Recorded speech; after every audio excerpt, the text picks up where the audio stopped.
Two women who have never faced each other. Two completely opposite philosophies of how tennis should be played. And a first-round draw in Strasbourg that looks routine on paper, but contains one of the most fascinating stylistic collisions of the entire clay season. Eala, the aggressive Filipino riding genuine momentum from Rome, walks onto the Patrice Dominguez court to face Oleksandra Oliynykova, a Ukrainian qualifier whose entire existence on the WTA Tour is built on making opponents feel like they are hitting tennis balls into wet sand. This is not a match that will be settled by talent alone.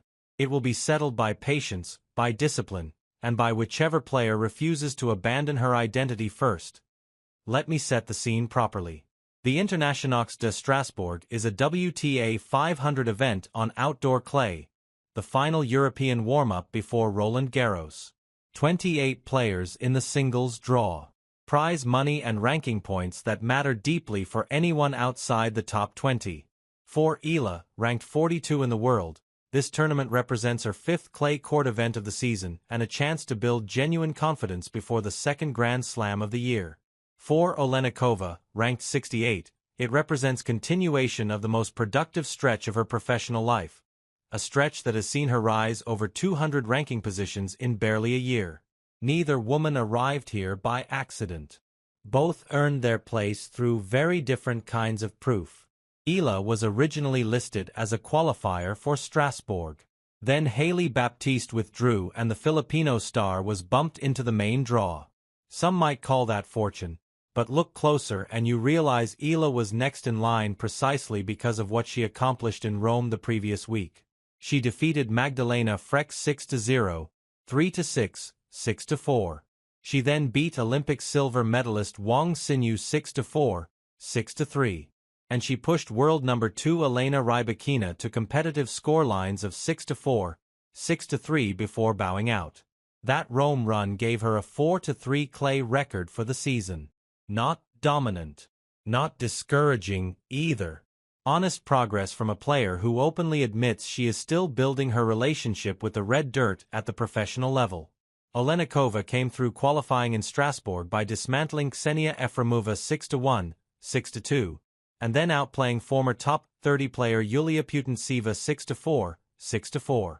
Two clean, businesslike qualifying wins that barely hint at how disorienting her game can actually be once you are standing across the net from her in a best-of-3 set match with something at stake.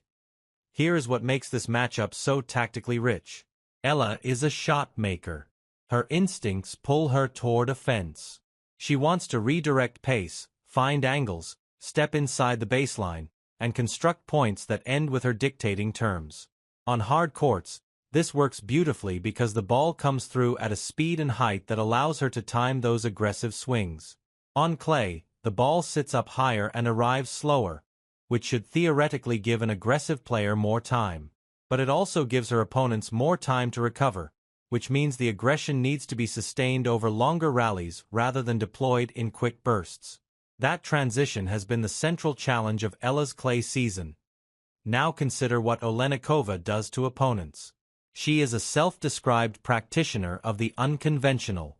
Her game is built around high, looping moon balls that land deep, defensive retrievals that extend rallies well beyond the comfort zone of baseline hitters, and a counterpunching instinct that waits for frustration to produce errors rather than seeking to create winners of her own.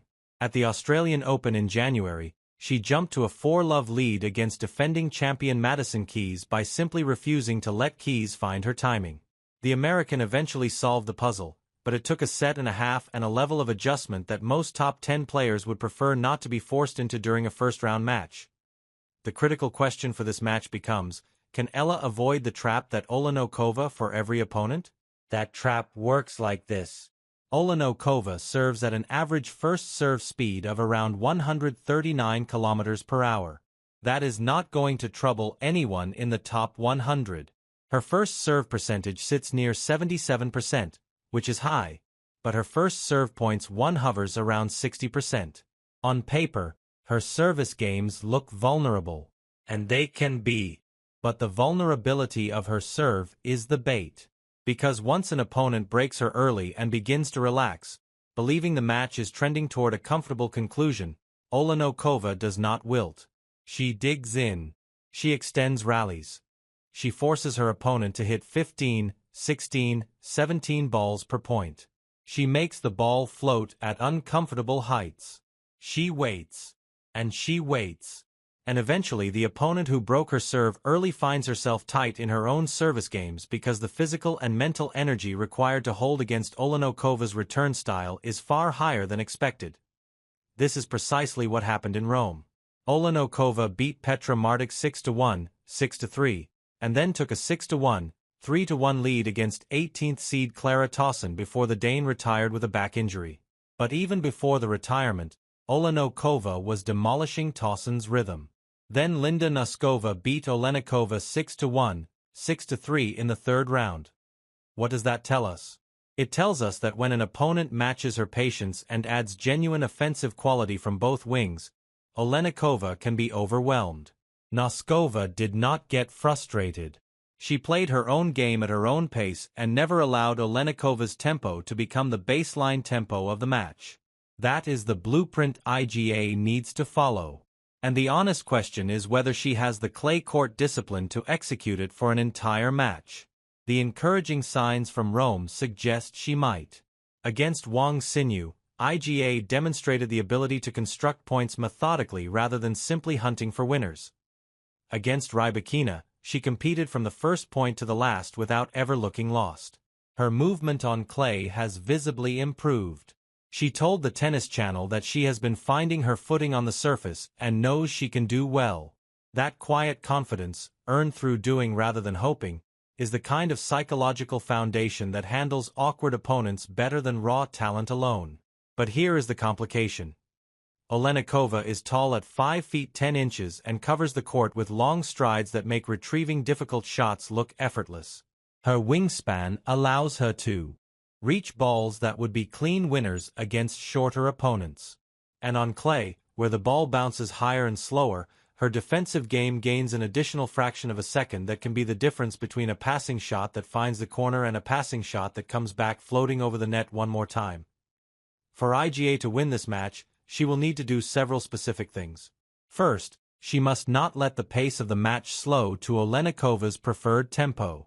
That means IGA has to take the ball early when possible, step inside the baseline rather than drifting behind it, and use her forehand to change direction sharply enough that even Oleynykova's excellent court coverage cannot rescue every ball.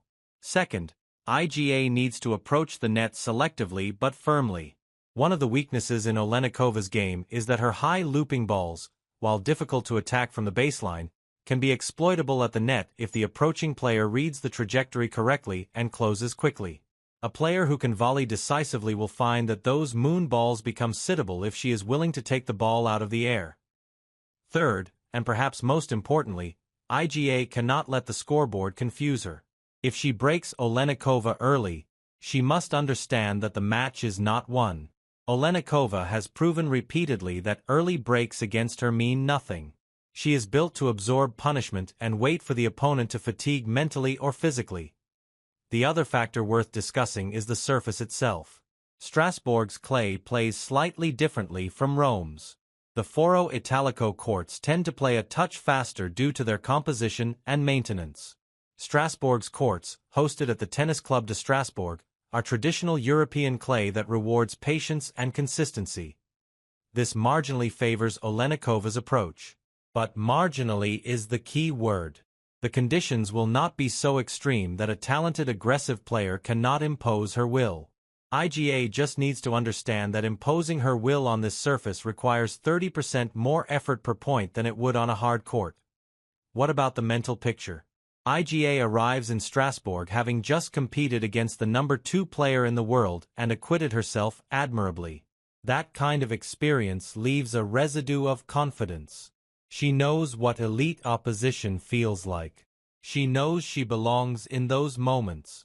Oleynikova arrives having qualified with 2 straightforward wins, feeling sharp and unburdened by expectation. She has nothing to prove to anyone. She has already been written off a dozen times in her career and responded by climbing the rankings anyway. That psychological freedom can be dangerous for the favored player because it means Tsurenko will play loose, unafraid of consequences, and completely committed to her unusual brand of tennis. The head-to-head between these two is blank. 0 meetings. That matters because Tsurenko's style is the kind you need to experience before you can fully calibrate against it. Watching film prepares you intellectually, but it does not prepare your timing for how different the ball feels when it arrives. With that much topspin and that much height. The first 3 or 4 games of this match will be an adjustment period for Eala.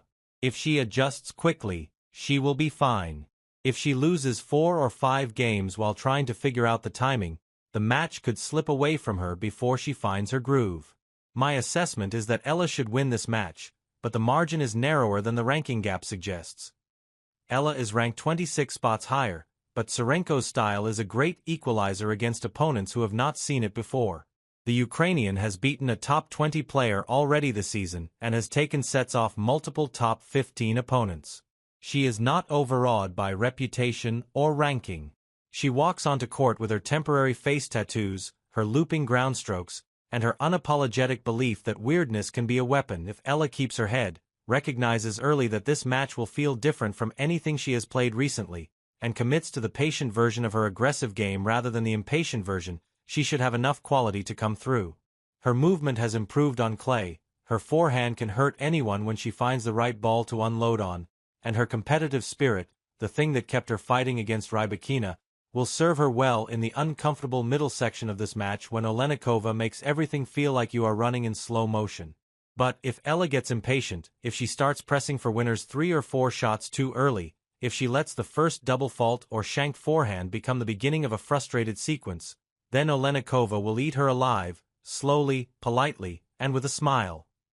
For viewers who want to follow this match, the Strasbourg Open is broadcast on Tennis Channel in the United States and available through WTA streaming platforms in various international markets.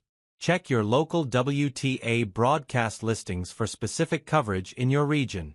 The match is scheduled for May 18th on the Patrice Dominguez court. Looking beyond this round, a win for Eala would set up a second-round clash against either 8th seed Marie Buzkova or fellow Czech Kateřina Siniakova.